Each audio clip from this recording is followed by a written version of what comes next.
अस्सलाम वालेकुम। आज हम CC 3.1 चैप्टर 15 के पेज 6 में जो नॉन डिस्ट्रक्टिव टेस्टिंग की जो समरी है यहाँ पे उस पर डिस्कस करेंगे। तो सबसे पहले टेबल को जो स्टडी करने का सबसे तरीका ये है कि सबसे पहले इसका जो डिसिप्लिन है और उसके बाद उसकी एप्लीकेशन है और उसके एडवांटेज और डिसएडवांटेज। तो सबसे पहले हम पेनिट्रेट टेस्टिंग के जो एप्लीकेशन है, जैसे कि ये वेल्ड को हम कास्टिंग कंसीडर करते हैं और उसके बाद सरफेस टेस्टिंग ओनली, ये सिर्फ पेनिट्रेट। और ये जो पेनिट्रेट टेस्टिंग है ये सिर्फ मटेरियल की सरफेस को डिटेक्ट कर सकता है। All material can be tested, सारे मटेरियल को टेस्ट किया जा सकता है। कलर कंट्रास्ट एंड फ्लोरेसेंट, और टेस्टिंग के दौरान इसका जो कलर कंट्रास्ट है वो अप्लाई करने की ज़रूरत होती है। तो इसके एडवांटेज ये है जनाब कि लो ऑपरेटर स्किल इसमें चाहिए होती है, और ऑल नॉन पोरस मटेरियल, जितने भी नॉन पोरस मटेरियल है उस पर भी जो है अप्लाई कर सकते हैं। सरफेस में भी tested, all non porous material surface में भी टेस्टेड, जितने भी नॉन पोरस मटेरियल हैं उसकी सरफेस को जो है टेस्ट किया जाता है।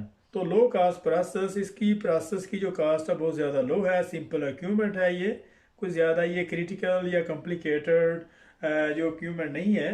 तो इसका जो डिसएडवांटेज ये है जनाब कि हाई क्लीन द मटेरियल, तो इसके लिए जो मटेरियल को जो है वो क्लीन करने की रिक्वायरमेंट होती है।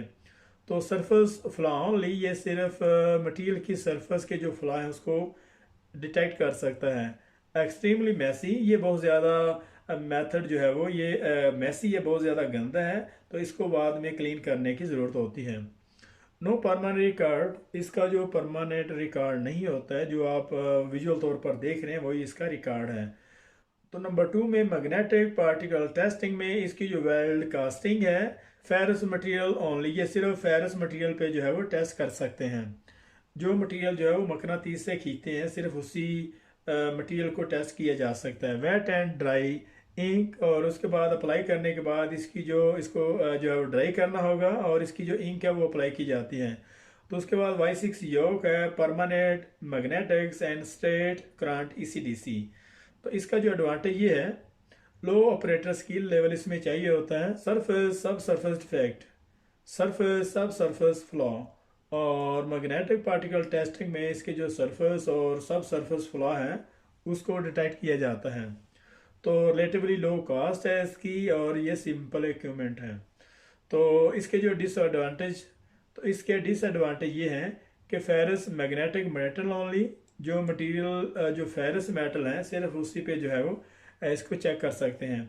डीमैग्नेटाइज आफ्टर यूज़, तो मेथड अप्लाई करने के बाद जो इसको जो है वो डीमैग्नेटाइज करने की ज़रूरत होती है, क्योंकि अगर आप उसको जो डीमैग्नेटाइज नहीं करते तो उसमें मैग्नेटाइज एलिमेंट वो वहाँ पे रह सकते हैं, और बाद में जो है वो आपको वेल्ड करने के दौरान या कंपोनेंट में प्रॉब्लम आ सकती है। तो can cause arc strike using straight current technique, अगर आप स्ट्रेट करंट टेक्निक इस्तेमाल करते हैं तो वहाँ पे जो आर्क स्ट्राइक हो सकते हैं। तो इसका जो नो परमानेंट रिकॉर्ड, इसका परमानेंट रिकॉर्ड नहीं होता।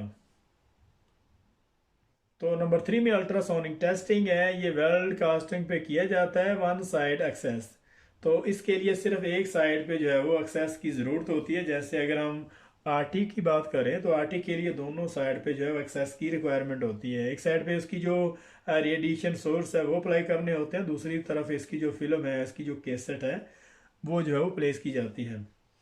अनफेवर्ड for the large grain structure alloy, तो ये जो लार्ज ग्रेन स्ट्रक्चर है जैसे स्टेनलेस स्टील है, सोनेटिक स्टेनलेस स्टील है, जिसके जो बड़े बड़े और खुरदरे ग्रेन होते हैं, जो हार्ड और ब्रिटलनेस, इस कैटेगरी के जो मेटल आमतौर पर हार्ड और ब्रिटल मेटल होते हैं, तो इस मेटल पे अल्ट्रासाउंड सोनिक टेस्टिंग को अप्लाई करना डिफ़िकल्ट है। तो इसके जो एडवांटेज ये हैं कि can more easily find lack of side wall fusion, तो इस मेथड से, अल्ट्रासाउंड मेथड से जो lack of side wall fusion है वो आमतौर पर बड़ी आसानी से इस मेथड से वो डिटेक्ट हो सकते हैं।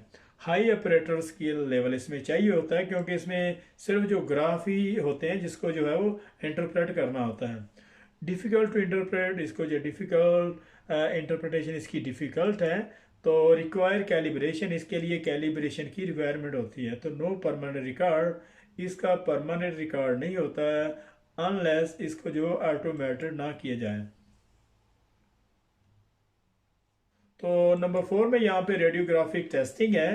तो ये वेल्ड जो कास्टिंग है उस पर जो अप्लाई किया जाता है, access both side is required.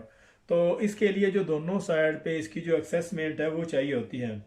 जैसे एक साइड पे इसकी जो फिल्म और दूसरी साइड पे इसकी जो रेडिएशन जो है वो अप्लाई की जाती है। ऑल मटेरियल, सारे मटेरियल पे जो अप्लाई किया जा सकता है। Gamma and x ray sources of the radiation used. तो इसमें जो गामा और एक्सरे रेडिएशन के जो सोर्स हैं वो दोनों अप्लाई किए जाते हैं। इसमें थोड़ा डिफरेंट होता है गामा रेडिएशन और एक्सरे सोर्सेस में।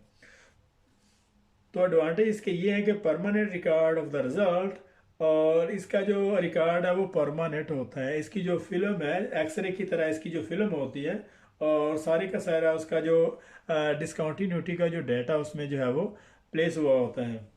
A wide variety of the material can be tested. तो बहुत सारे मटेरियल की जो वैरायटी है इसको टेस्ट किया जाता है। तो can access penetrate in the small diameter और line pipe, gamma ray is very portable. और इसकी जो पेनिट्रेशन है वो स्मॉल डायमीटर जो पाइप है उसमें उसकी जो पेनिट्रेशन को जो है वो असेस किया जाता है। और इसके अलावा जो बड़े पाइप जो डायमीटर हैं, बड़े पाइप और स्मॉलर जो डायमीटर के जो पाइप्स हैं, दोनों पे इसकी जो पेनिट्रेशन है उसको जो है वो असेस किया जाता है। और ये जो गामा रे है ये वेरी पोर्टेबल है, इसको बड़ी आसानी से एक जगह से दूसरी जगह पे जो ट्रांसफ़र किया जाता है। तो इसके डिसएडवांटेज ये है कि हाई ऑपरेटर स्किल इसमें जो है वो चाहिए होती है, डिफ़िकल्ट टू इंटरप्रेट, और can not generally identify lack of side wall fusion. तो इसके जो lack of side wall fusion है उसको आमतौर पर आसानी से जो है वो आइडेंटिफाई नहीं किया जा सकता।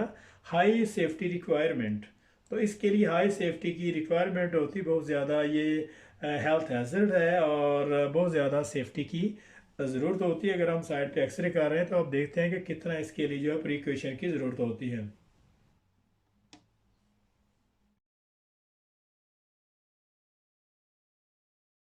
तो लास्ट पैराग्राफ है यहाँ पे, to identify planar or two dimensional defect such as a lack of side wall fusions or cracks etc. The orientation of the radiation beam must be in the line with the orientation of the defect as shown below. Hence, if the radiation source is at the center of the valve, then no indication of lack of side valve fusion may be shown on the radiograph। यहाँ तक इसको देखते हैं।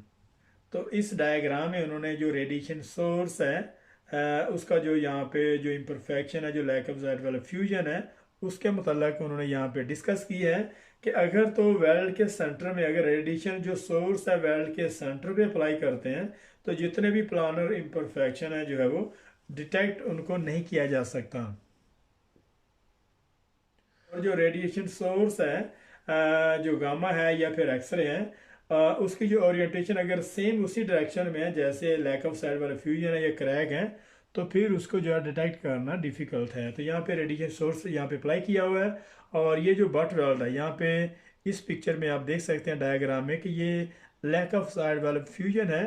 तो जो film नीचे place की हुई है और इसकी जो रेडिएशन बीम ये है, रेडिएशन के जो सोर्स अप्लाई किए जाते हैं तो वेल्ड के अगर सेंटर में है तो फिर इनको जो है वो ये लैक ऑफ साइड वाले